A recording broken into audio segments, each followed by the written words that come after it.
Forward TV. The world is thinking. And this story actually just came out on, in a paper today, so I'm very happy about this. It's about placebo. So first of all, let me tell you something about placebo. Many people think about placebo as sugar pill or just psychology. It turns out placebo is very interesting. It turns out that if a physician comes and injects you with water with salt, saline water, your thought that you're going to get pain relief actually creates pain relief. We actually secrete a substance called opioids, very much like morphine, and we have this substance in us, and we can secrete it. Now, the magic about placebo is you can't close your eyes and say, please, please, can I get some painkillers? It doesn't work this way. But if an external stimulation happened, your body does it automatically. You can think about it a little bit like Pavlovian conditioning. Bell, food, salivation, bed, food, salivation. At some point, the salivation advances in time, preparing the body for what it expects to happen in the future, and therefore creating a different physiology and a different reality. Now, we've done a study on placebo, which looked like the following.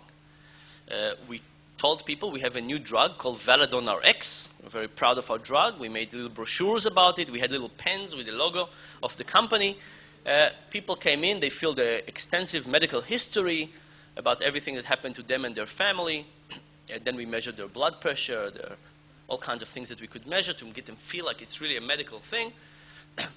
And then we connected them to a machine that gave them electrical shocks, and we measured how much pain they could tolerate. Okay? We did this, and then we gave them a painkiller. We gave them a painkiller. We asked them to sit down and wait next to a pile of old Time and Newsweek magazines to really feel like a physician's office. And then we repeated the process of measuring the pain tolerance again. So we have pain tolerance, pill, pain tolerance. And the thing we changed between people was what brochure we gave them with the pill. Some people were told that the pill was expensive, and some people were told the pill was cheap. Will it matter? Will the fact that people think the pill is cheap change the efficacy of that medication?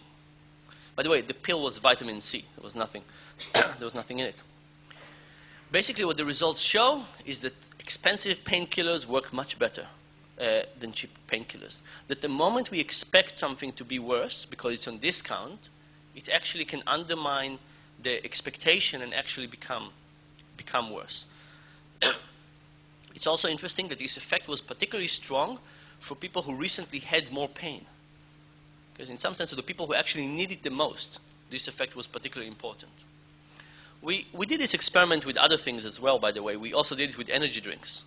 So we sold energy drinks to people in the entrance to the gym at full price, at the half price. It turns out you sell people energy drinks at half price, they exercise less and feel more tired. It also turns out that when you sell people energy drinks at half price and you give them a series of word problems to solve, anagrams, they don't solve as many. It's like they're not as smart if they bought the cheap energy drinks. Let me tell you one more experiment.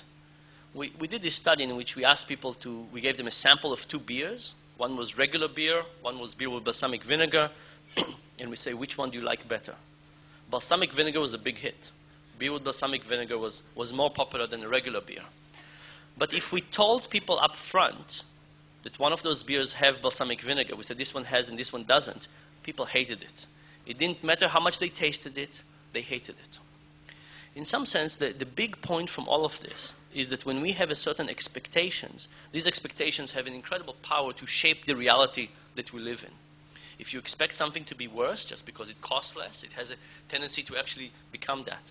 And if you think beer is going to taste bad because it has balsamic vinegar, there's not going to help you to experience it because your ideas are going to overwhelm reality. I think it's a very difficult point actually to ponder, the idea that reality might be so dependent on what we expect it to be. I'll just say a couple of more things about that. The discounted pain medication, I think, are particularly interesting when we ask some applied questions. So how do we do discounted medications to needy populations? Right? I mean, if the discounted medication is going to have a worse effect, how do we overcome that? How do we do copay? right? Is there a way in which the copay is actually dampening the efficacy of medication? And what do we do with medical testing? In FDA testing, we don't include any of those variables as a part of the medicine.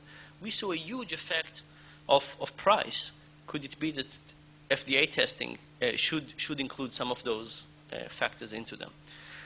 And by the way, placebo plays a huge role in medicine. There was a paper last week that showed that antidepressants for most people work just as well as placebos. It's not because placebos are not great. It's because placebos are so amazing that medical science has a very hard time catching up to the quality of our own body in healing itself.